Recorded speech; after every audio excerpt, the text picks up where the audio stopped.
మీరు ఎందుకు నమ్ముతలేరు దేవుని చెప్పండి, నాకు ఎందుకు నమ్మకం లేదు.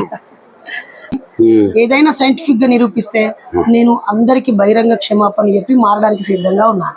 ఇప్పుడు నిరూపించాలంటే అందరితో అయ్యే పని కాదు, అది కొన్ని ఒక్కరితోటన్నా కావాలి. అవుతుంది, ఎందుకు కాదు, అవుతుంది. ఆ ఒక్కరెవరు? నేను తీసుకెళ్తాను, చూడండి మీరు. ఓకే, నేను తీసుకెళ్లి దేవుడు ఉన్నాడని నిరూపిస్తా. ఓకే, నేను ఈ ఛాలెంజ్ ని స్వీకరిస్తున్నాను. అంతే, థ్యాంక్ యూ. నేను దేవుడు నిరూపిస్తా, మీరు మాట ఇవ్వండి నాకు కూడా. ఆ రోజు ఒకవేళ మిస్ అయ్యి అటు ఇటు అయితే నేను మారిపోతా. Okay, done. మీరు ఎన్నిసార్లు అయ్యప్ప మాల వేశారు? 87 నుంచి అన్న కంటిన్యూ 24 years మాలేశాను. ఇయర్లీ వన్స్ 24 times శబరిమలకి వెళ్ళాను. అన్న ఇప్పటికీ ఇంకా నా మీద కోపం ఉందా అన్న? నీ మీద ఎందుకు ఉంటుందండి, మాకు ఏం లేదు మాకు. అన్న ఇన్ని సార్లు మాలేసి అంత దూరం శబరిమల వెళ్ళొచ్చిన మిమ్మల్ని ఆ 2 నిమిషాలు ఎడిట్ చేసిన వీడియో ఎంతో బాధ పెట్టుంటది కదా? చాలా బాధ పెట్టింది. తర్వాత నేను ఇచ్చిన వివరణ పట్ల మీకు ఎలా అనిపించింది అన్న? దాని తర్వాత మీరు చెప్పింది చాలా బాగా అనిపించింది నాకు. కరెక్ట్ గా చెప్పారు మీరు, థ్యాంక్స్ మీకు. మీరు బోనాల సందర్భం కూడా దావతులు ఇస్తూ ఉంటారు. తర్వాత బంద్ చేశాను, ఎందుకంటే పుట్టి ఇంత డబ్బు ఖర్చు పెడుతున్నాము, ఏమొస్తున్నదండి ఇది? కళ్ళు ఊరేగింపి అమ్మవారిని తీసుకొచ్చి మళ్ళీ ఆడ పెడుతున్నాము. డబ్బులు దండగా, ఫుడ్ దండగా, మందు అందరికి మందు పోయించాలి. అదే పైసలు మీ గరీబ్ వాళ్ళకి ఇస్తే ఎంత మనకు పనికోసం ఎంత మంచి పేరు వస్తుంది, మనకు ఆశీర్వాదం దొరుకుతుంది. మీరు ఒక భక్తులు కాబట్టి దండగా అంటే వాళ్ళ కోపం రాదు.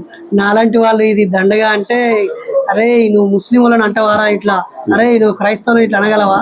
మా హిందూ దుర్గామాతకు చేస్తే ఒక సౌండ్ బాక్స్ సరిపోదా? ఎందుకు సరిపోదు? ఒక భజన చాలు కదా. అమ్మ షో పిటప్ చేసుకుంటున్నావు నువ్వు. అరే పలానా మనిషి ఇన్ని డబ్బులు పెట్టిండు, ఇన్ని బండ్లు పెట్టిండు, ఇన్ని వేషాలు వేయించిండు, అరే వాడు చూడు అంత ఖర్చు పెట్టిండు, ఆడంబరం. అదే ఖర్చు ఏదో నువ్వు సగం పెట్టు, ఆ సగం ఖర్చు నువ్వు పిల్లలకు పెట్టు, గరీబ్ వాళ్ళకు సాయం చెయ్యి, ఆ దేవుడు కూడా నేను క్షమించాడు. నీలాంటి వాళ్ళు మూఢనమ్మకాలు నమ్మొద్దని చెప్పడం వల్ల నమ్మే వాళ్ళు వదిలేస్తే ఎంతో మేలు. నేనైతే ఏ దేవుని నమ్మను, కులమతాలు పోవాలని కోరుకునే వ్యక్తిని. నాపై మీకు అవగాహన ఉంది ఆల్రెడీ. సో మీ నోటితో మూఢనమ్మకాల పైన మీ అభిప్రాయం చెప్పాలన్నా? అసలు ఈ మూఢనమ్మకాలు అనేది మనం పెట్టుకున్నాయి. ఎలా నా మీద ఒక 80-90% అయితే పగోళ్ళు ఉండే కదా, అంతే అందరికి. మళ్ళీ వాళ్ళు ఎందుకు చాకులు ఎందుకు, బాంబులు ఎందుకు, చాదవేరు చంపించవచ్చు కదా నన్ను, సింపుల్కి వచ్చాను అంతే కదా. పైసా కూడా ఖర్చు కాదు కదా, ఎన్నిసార్లు అటాక్ ఎందుకు చేయవలసి వచ్చింది నా మీద? అదే ఒక చాదవారితో ఫినిష్, అంతే కదా. మరి ఎట్లా నమ్ముతున్నారు ప్రజలు? చాదవారి లేదు, ఏం లేదు, దేవుని నమ్ముకోవాలి. Hi friends, welcome to Bairi Naresh YouTube channel. ఈరోజు నిఘా టుడే అనే ఒక పత్రిక కార్యాలయాన్ని ప్రారంభించడం కోసం విశాఖపట్నం అతిథిగా వచ్చాను. మరి ఇదే కార్యక్రమానికి అతిథిగా మన తెలంగాణ ఫేమ్, అలాగే బీసీ ఉద్యమకారులు, రకరకాల రంగాల్లో అనుభవం ఉన్నటువంటి వ్యక్తి అంబర్పేట శంకర్ అన్న ఇక్కడ కలిశారు. అన్నతో పాటుగా కలిసి ఆవిష్కరించే అవకాశం ఈరోజు వచ్చింది. మరి తెలంగాణలో, హైదరాబాద్లో ఎప్పుడూ కలవలేదు, ఇప్పుడు ఇక్కడ కలిశారు. ఒక 5-10 నిమిషాలు అన్నతో కాసేపు మాట ముచ్చట. అన్న ఒక 4-5 ప్రశ్నలు అనుకోవద్దు, మీ అనుభవాలు, మీ ఆలోచనలు. అయితే ఈ మూఢనమ్మకాల మీద పనిచేస్తున్న నేను ఒక 4600 ప్రసంగాలు ఇచ్చినా ఎక్కడ ఏ రోజు ఇబ్బంది కాలేదు.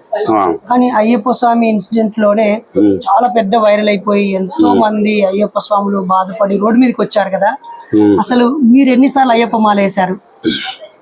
నేను 87 నుంచి కంటిన్యూ 24 years మాలేశాను.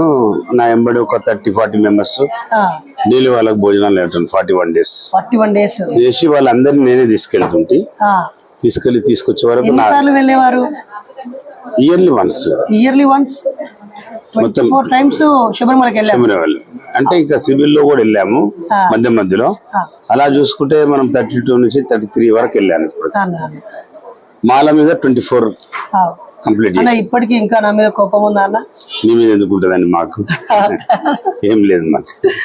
ఇప్పటికీ ఇంకా నా మీద కోపం ఉందా అన్న? నీ మీద ఎందుకు ఉంటుందండి, మాకు ఏం లేదు మాకు. అన్న ఇన్ని సార్లు మాలేసి అంత దూరం శబరిమల వెళ్ళొచ్చిన మిమ్మల్ని ఆ 2 నిమిషాలు ఎడిట్ చేసిన వీడియో ఎంతో బాధ పెట్టుంటది కదా? చాలా బాధ పెట్టింది. ఎడిట్ చేసిన వీడియో ఎంతో బాధ పెట్టుంటది కదా? చాలా బాధ పెట్టింది. తర్వాత నేను ఇచ్చిన వివరణ పట్ల మీకు ఎలా అనిపించింది అన్న? దాని తర్వాత విన్న తర్వాత మీరు చెప్పింది చాలా బాగా అనిపించింది నాకు. అన్నా కరెక్ట్ గా చెప్పారు మీరు. ఆ. థ్యాంక్స్ మీకు మళ్ళీ ఒకసారి. అదే అన్న, ఇంకా కొంతమంది అక్కడక్కడ నువ్వు దేవుణ్ణి విమర్శించిన వ్యక్తి, తిట్టిన వ్యక్తి అనేది చూస్తున్నారు తప్ప నేను మూఢనమ్మకాలు అనే అంశం మీద పనిచేస్తున్నారని ఆయన అనేది అర్థం చేసుకున్నాను. అన్న, మూఢనమ్మకాల గురించి చెప్పండి అన్న మీరు. ఎందుకంటే మీరు ఇప్పటికే దాదాపు ఒక 100 మంది అనాథ పిల్లల్ని దత్త తీసుకొని చదివిస్తున్నారు, ఎంతో మందికి పెళ్లిళ్ళు చేస్తున్నారు, వికలాంగులకు సాయం చేస్తున్నారు, యువతకు సాయం చేస్తున్నారు, మీలాగా వ్యాపార రంగంలో వచ్చిన వాళ్ళకి సలహాలు సూచనలు ఇస్తున్నారు. అంటే రకరకాల, ఒకవేళ మీ గత చరిత్రలో గాయాలు ఉండొచ్చు, బాధలు కష్టాలు ఉండొచ్చు, కానీ మేము పరిశీలిస్తున్న మేరకు మిమ్మల్ని మీరు ఎంతో సమాజ సేవ వైపు నడిపిస్తూ ఉన్నారు.